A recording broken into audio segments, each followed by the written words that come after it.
हरे कृष्ण। श्री लक्ष्मी नारायण भगवान की जय। हस्तिनापुर का राजमहल दिव्य आभा से प्रकाशित था। धर्मराज युधिष्ठिर अपने राज सिंहासन पर विराजमान थे और राजसभा में श्रेष्ठ ऋषि मुनि, मंत्रीगण और राज परिवार के सदस्य उपस्थित थे। तभी स्वर्णमय आकाश में एक दिव्य प्रकाश प्रकट हुआ। संपूर्ण वातावरण हरि नाम के मधुर नाद से गूंज उठा। राजमहल के द्वार से लेकर सभा तक सभी ने देखा, एक अलौकिक रथ स्वर्णिम आभा लिए राजसभा की ओर बढ़ रहा है। वह कोई साधारण रथ नहीं था, बल्कि स्वयं श्री कृष्ण का दिव्य रथ था, जो वैकुंठ के तेज से प्रकाशित हो रहा था। रथ में रत्न जड़ित ध्वजा लहरा रही थी और 4 दिव्य अश्व उसे खींच रहे थे। रथ से उतरते ही भगवान श्री कृष्ण की मनमोहक छवि ने सभी को अभिभूत कर दिया। श्याम सुंदर पीतांबरधारी मुरलीधर श्री कृष्ण मंद मुस्कान के साथ धर्मराज युधिष्ठिर के समीप आए। धर्मराज ने श्रद्धापूर्वक श्री कृष्ण का अभिवादन किया और कहा, हे माधव, हे जगतपते, आपका हस्तिनापुर में आगमन अत्यंत शुभ है। कृपया बताइए कि चैत्र मास के शुक्ल पक्ष की एकादशी का क्या महत्व है?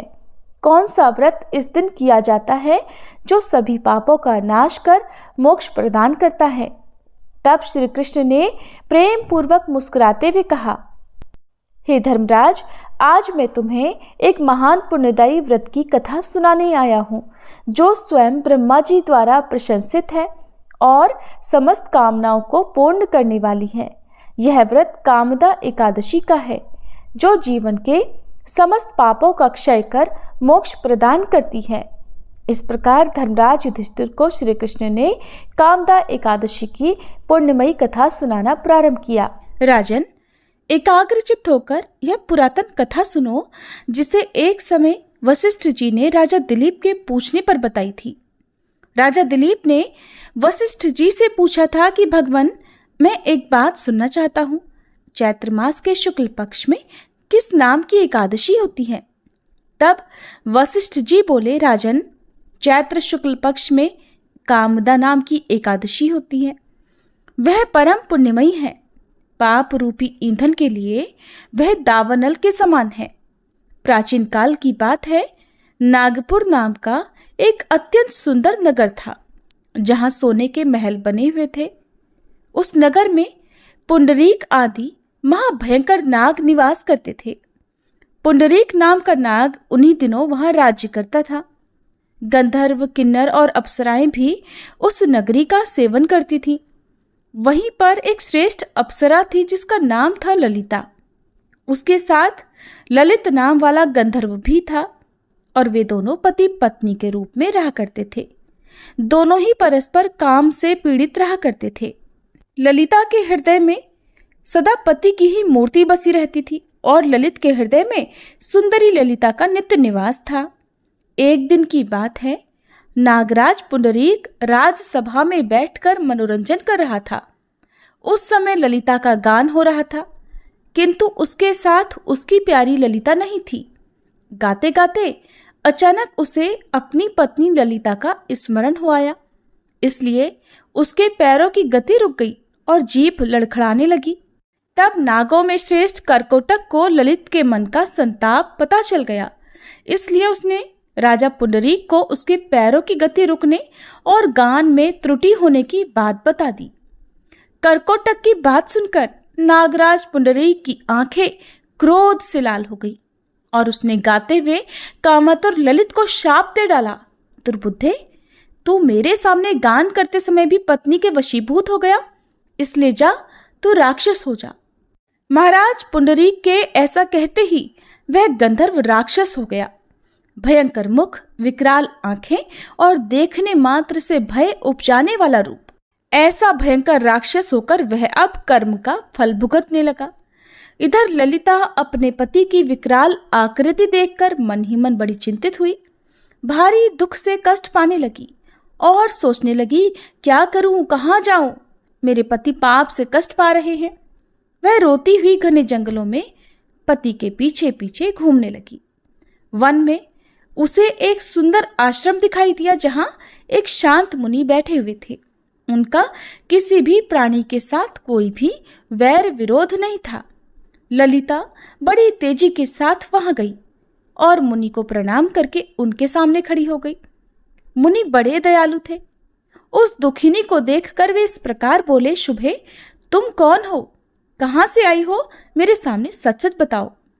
ललिता बोली, महामुने, वीरधन्वा नाम वाले एक गंधर्व हैं। मैं उन्हीं महात्मा की पुत्री हूँ और मेरा नाम ललिता है। मेरे पति अपने पाप दोष के कारण राक्षस हो गए हैं और उनकी यह अवस्था देखकर मुझे बिल्कुल भी चैन नहीं है। हे ब्राह्मण, इस समय मेरा जो कर्तव्य हो वह बताइए। हे विप्रवर, जिस पुण्य के द्वारा मेरे पति राक्षस भाव से मुक्ति पा जाएं, कृपया उसका उपदेश कीजिए। तब ऋषि बोले, शुभे, इस समय चैत्र शुक्ल पक्ष की कामदा नाम की एकादशी तिथि है, जो सब पापों को नाश करने वाली और अति उत्तम है।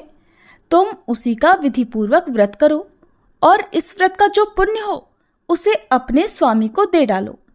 पुण्य देने पर क्षण भर में ही उसके शाप का दोष दूर हो जाएगा।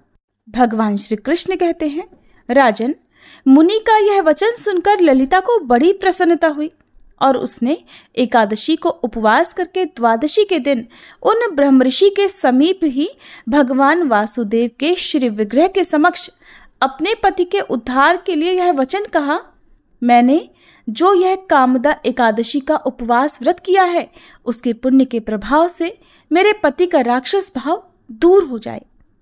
वशिष्ठ जी कहते हैं, ललिता के इतना कहते ही उसी क्षण ललित का पाप दूर हो गया। उसने दिव्य देह धारण कर लिया और वह राक्षस भाव भी चला गया और उसे पुनः गंधर्वत्व की प्राप्ति हो गई। हे राजन, वे दोनों पति पत्नी कामदा के प्रभाव से पहले की अपेक्षा और भी अधिक सुंदर रूप धारण करके विमान पर आरूढ़ होकर अत्यंत शोभा पाने लगे। ये जानकर इस एकादशी के व्रत का यत्नपूर्वक पालन करना चाहिए। मैंने लोगों के हित के लिए आपके सामने इस व्रत का वर्णन किया है। कामदा एकादशी ब्रह्म हत्या आदि पापों तथा पिशाचत्व आदि दोषों का भी नाश करने वाली है। राजन, इसके पढ़ने और सुनने से वाजपेयी यज्ञ का फल मिलता है। भगवान श्री कृष्ण के श्रीमुख से कथा का श्रवण कर धर्मराज युधिष्ठिर ने कहा कि हे केशव, आपकी यह कथा जन्म जन्मांतर के पापों का नाश करने वाली है। आज से हम सभी इस व्रत का पालन अवश्य करेंगे। सभी सभासदों ने एक स्वर में भगवान की जय जयकार की। अंत में श्री कृष्ण ने धर्मराज को आशीर्वाद देकर कहा, जो इस कथा को श्रद्धा से सुनेगा और व्रत करेगा उसकी मनोकामनाएं पूर्ण होंगी और उसे निश्चित ही विष्णु लोक की प्राप्ति होगी। धर्मराज ने एक बार फिर से भगवान श्री कृष्ण से कहा, हे माधव, आपने हमें कामदा एकादशी व्रत का महत्व बताया, किंतु हमें ये भी बताइए कि इस व्रत में तुलसी माता का स्थान क्यों सर्वप्रथम है? क्यों बिना तुलसी पूजन और कथा के एकादशी व्रत को पूर्ण नहीं माना जाता? तब धर्मराज युधिष्ठिर को इस प्रकार बताते हुए श्री कृष्ण मंद मुस्कान के साथ बोले, हे धर्मराज, तुलसी माता केवल एक पौधा नहीं बल्कि स्वयं देवी लक्ष्मी का स्वरूप है। उनकी कथा को सुनने मात्र से ही समस्त पापों का नाश होता है और भगवान श्री हरि की कृपा प्राप्त होती है। जो भी व्यक्ति एकादशी से पूर्व श्रद्धा पूर्वक तुलसी माता की कथा सुनता है वह अनंत पुण्य का भागी बनता है। अब मैं तुम्हें तुलसी माता की पावन कथा सुनाने जा रहा हूँ, जो न केवल पापों का नाश करेगी बल्कि व्रत को पूर्ण करते हुए मोक्ष का द्वार भी खोलेगी। इस प्रकार भगवान श्री कृष्ण ने तुलसी माता की दिव्य कथा सुनाना प्रारंभ किया।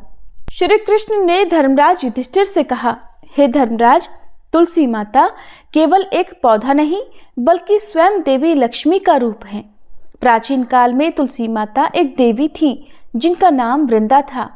वे परम सती और भगवान विष्णु की अनन्य भक्त थीं।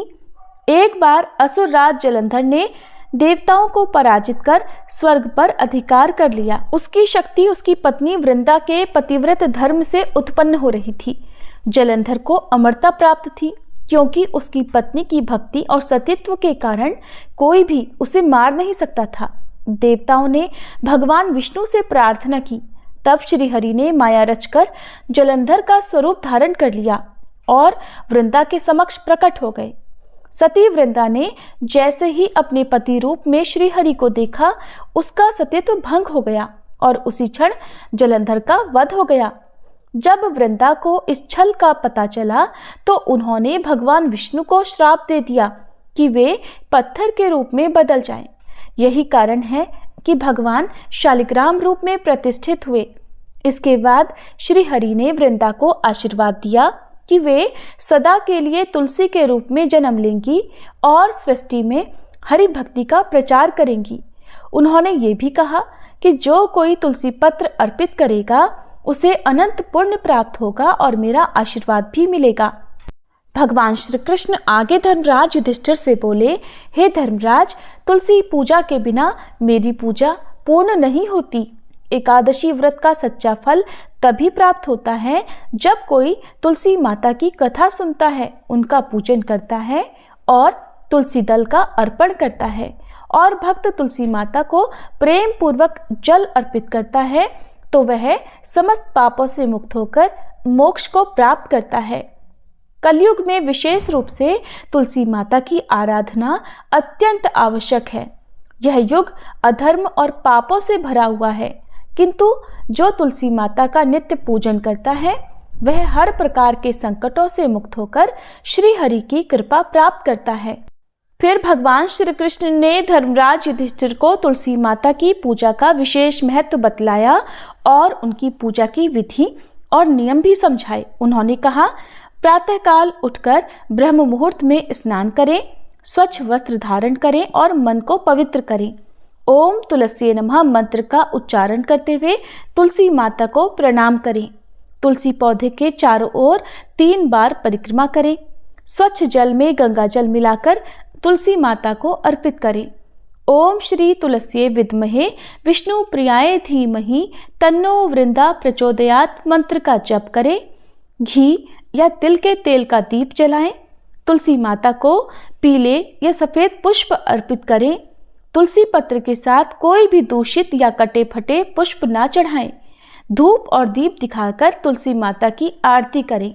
तुलसी माता को मिश्री, फल, पंचामृत या भगवान विष्णु को प्रिय पदार्थ अर्पित करें। नैवेद्य में तुलसी पत्र अवश्य रखें, क्योंकि बिना तुलसी पत्र के भगवान विष्णु किसी भी भोग को स्वीकार नहीं करते। ओम तुलसी नमः मंत्र का जप करें। श्री तुलसी स्तोत्र का पाठ करें। भगवान विष्णु के नामों का कीर्तन करें या फिर तुलसी के समीप बैठकर श्रीमद् भागवत और विष्णु सहस्त्र नाम का पाठ करें। संध्या के समय तुलसी माता के समीप दीपक प्रज्वलित करें और संध्या आरती करें। भगवान श्री कृष्ण ने धर्मराज को तुलसी पूजा के कुछ नियम भी बताए।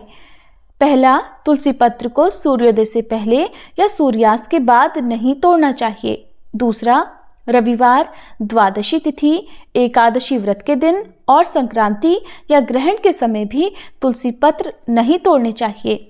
यदि विशेष पूजन के लिए तुलसी पत्र की आवश्यकता हो तो एक दिन पहले ही तुलसी दल तोड़कर जल में रख देना चाहिए। तुलसी पत्र को दाहिने हाथ से तोड़ें और तोड़ते समय श्री हरे नमः या ओम सुभद्राय नमः मंत्र का उच्चारण करें।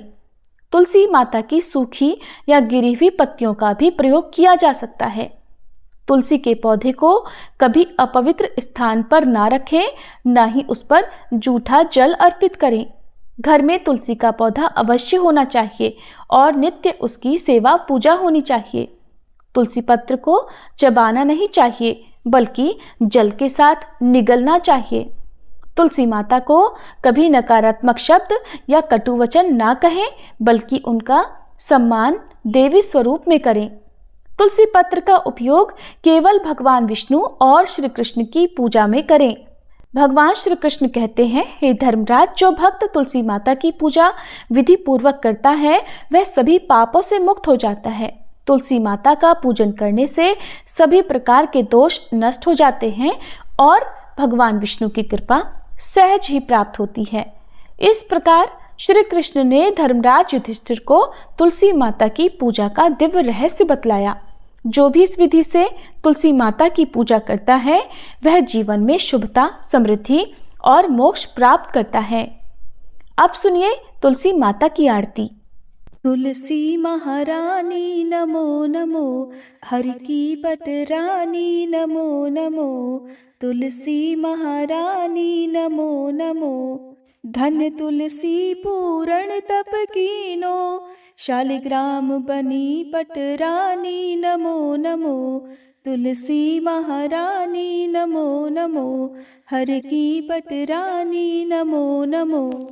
जाके पत्र मंजरी कोमल, श्रीपति कमल चरण लपटानी नमो नमो। तुलसी महारानी नमो नमो, हरि की पटरानी नमो नमो। कौन महीने बोई रानी तुलसा, कौन महीने हुई हरियाली नमो नमो।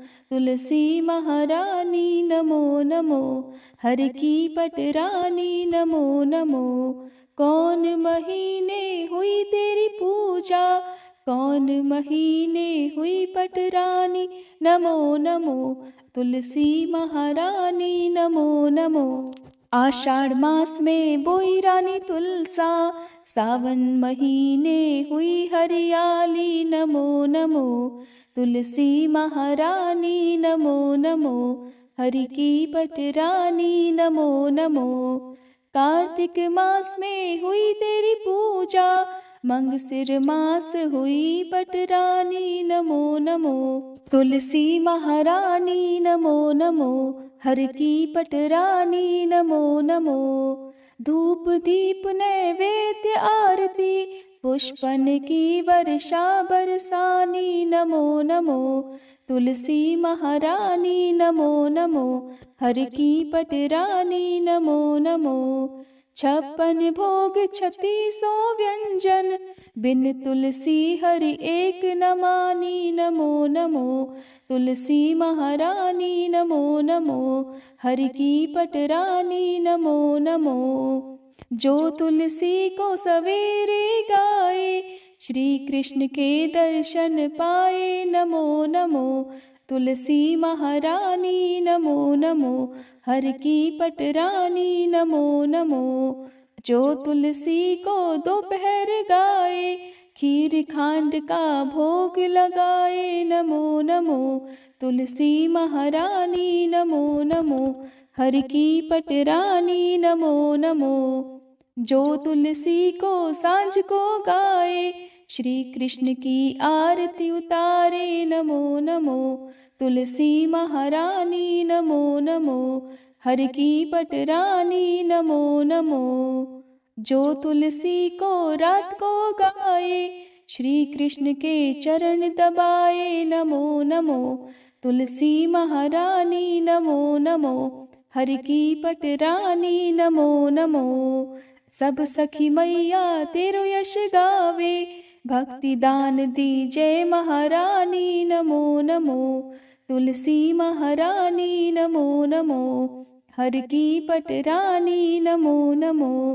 तुलसी महारानी नमो नमो, हरि की पटरानी नमो नमो।